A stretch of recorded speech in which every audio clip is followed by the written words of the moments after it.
dis-moi, donne-moi, allez, je vais t'aider aussi, au moins 10 causes d'embarras lors d'un rapport sexuel. Ah mais tu sais, le truc qui fait, qui vraiment intervient et qui fait, oh non, Oui, en plus, bon, nous on a la chance, les femmes, c'est que ça se voit pas immédiatement qu'on est dans l'embarras. ah ben ça peut s'entendre. Non, mais on peut, c'est-à-dire qu'un homme qui est dans l'embarras, tout de suite il débande. Ah, Et nous, c'est ça que bah je voulais oui, dire. c'est ça que tu voulais dire, oui, d'accord. Et alors que nous, bon, on est mouillé, ça sèche pas tout de suite. Oui, voire ça mouille pas du tout. Oui, mais ça, c'est si on est dans un grand embarras dès le départ. Mais une fois qu'on est C'est mouillé, pas un embarras, c'est peut-être juste naturel, cause naturelle, je n'ai pas envie.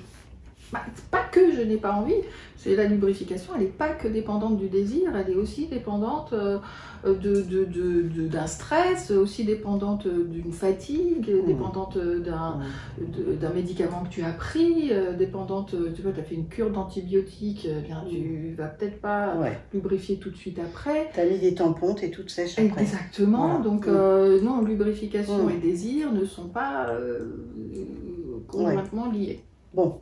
Bon, en ça, tous c'est les un cas, aparté. C'est un aparté, mais on aime bien faire des apartés. Et des petites parenthèses. Des petites parenthèses. Donc, les gènes pendant les jeux sexuels? Oui, je suis sûre que tu en connais. Moi, ce qui me gênerait le plus, enfin, j'en connais, c'est sûr. Hein. La première, c'est quelqu'un qui sent mauvais. Donc ça, c'est rédhibitoire. Ça, c'est pas possible. Ah oui. Hein? T'es d'accord, hein? Ah oui, complètement. C'est-à-dire qu'il ne s'est pas complètement lavé, genre fellation, et puis une personne un homme qui n'a pas nettoyé son prépuce. Ouais, il y a encore du fromage. Voilà, c'est vraiment très détestable. Oui, voilà. Pour le ou la partenaire. C'est pareil pour une chatte qui n'est pas propre. Hein. C'est carrément, t'as pas... C'est la même chose, ce sont les odeurs corporelles, et il y a odeur corporelle excitante et odeur corporelle qui macère. Ce sont deux choses différentes. Tu as l'odeur des vêtements et la couleur des vêtements. Quand tu as des sous-vêtements que tu vois que ils sont pas propres, t'as pas envie d'y aller. Hein. Ah, mais ça dépend des personnes. Il peut y avoir le maçon de service, tu vois, l'homme des bois, ça peut être très rugueux et ça peut être aussi très excitant parce que ça dépend du nez des personnes qui sont plus ou moins fins et qui aiment plus ou moins certaines odeurs. Donc ça, c'est complètement différent. En revanche, un truc gênant, ça peut être les paix de l'amour. Oui. Tu sais, les paix, alors il y a des vrais paix, des vrais paix au niveau de l'anus où là il y a l'odeur en plus, donc ça te bloque quand même un peu. Mais ça te bloque aussi quand toi tu sens que tu as envie de péter et que tu peux pas parce que on a commencé nos jeux, tu vois. Ah oui, tu te retiens. Et ben tu te retiens, donc du coup c'est gênant.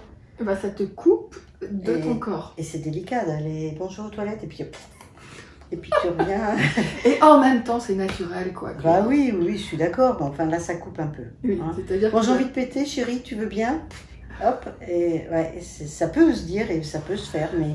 C'est ça. Mais bon, voilà. Alors après, il y a les paix vaginaux. Oui. Et les paix vaginaux, bah, c'est naturel. Hein. On ne peut pas faire autrement. Il y a un tuyau et il y a quelque chose qui rentre et qui pompe. Et donc, il y a même de l'air à l'intérieur. Voilà, qui fait de l'air à l'intérieur. Et qui a besoin de sortir. Et au niveau pénétration anale, ça fait pareil. Hein. Oui, mais ça, c'est... Mais là, c'est pas un paix. C'est la pompe. Donc, faut faire la différence.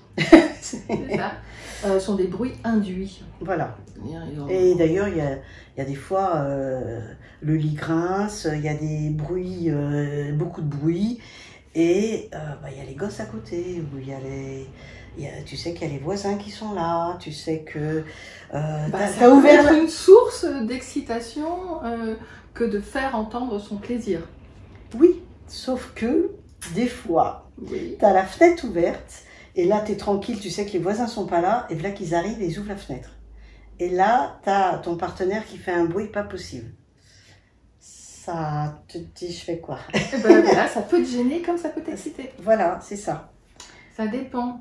Bon, alors, qu'est-ce qu'on en a à combien? J'en sais rien. Je sais plus, moi non plus. Mais quand on en aime, on compte pas.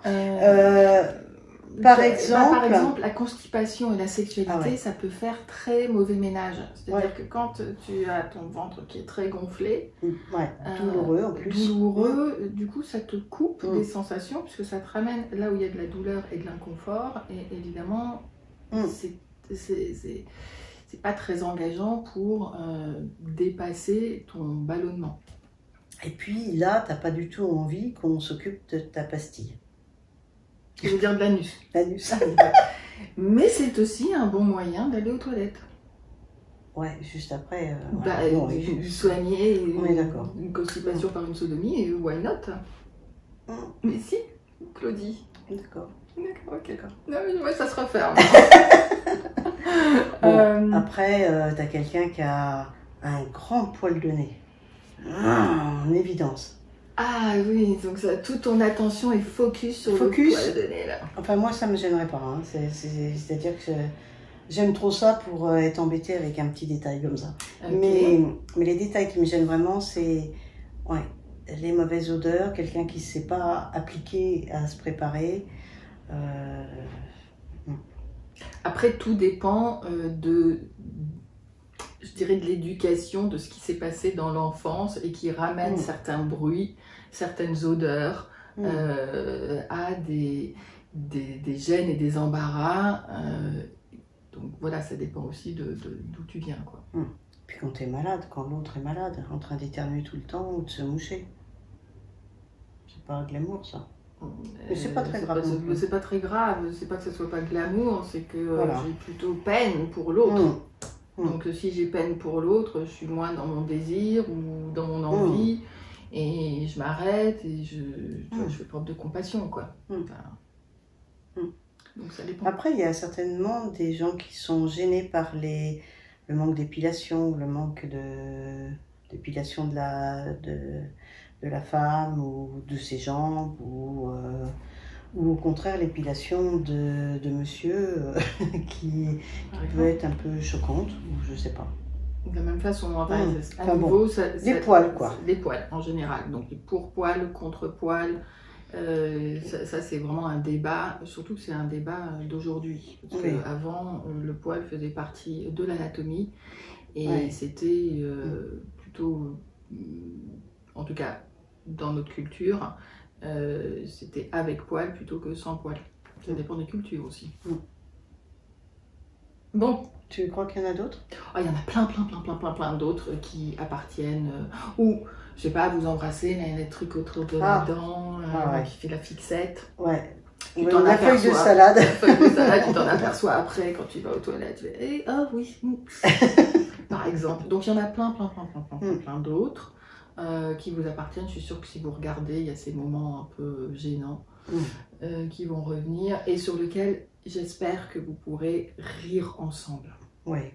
Parce que tout est naturel, quoi. Ouais, de temps en temps, tu as même le ventre qui fait blou. Voilà, c'est pas grave. C'est amusant. C'est pas grave. C'est un jeu. Et dites-vous bien que à peu près tout est normal dans les bruits de la nature. Quand on fait l'amour. Enfin, dans les jeux sexuels, quoi. Allez, à bientôt. À bientôt. Ciao, bye bye.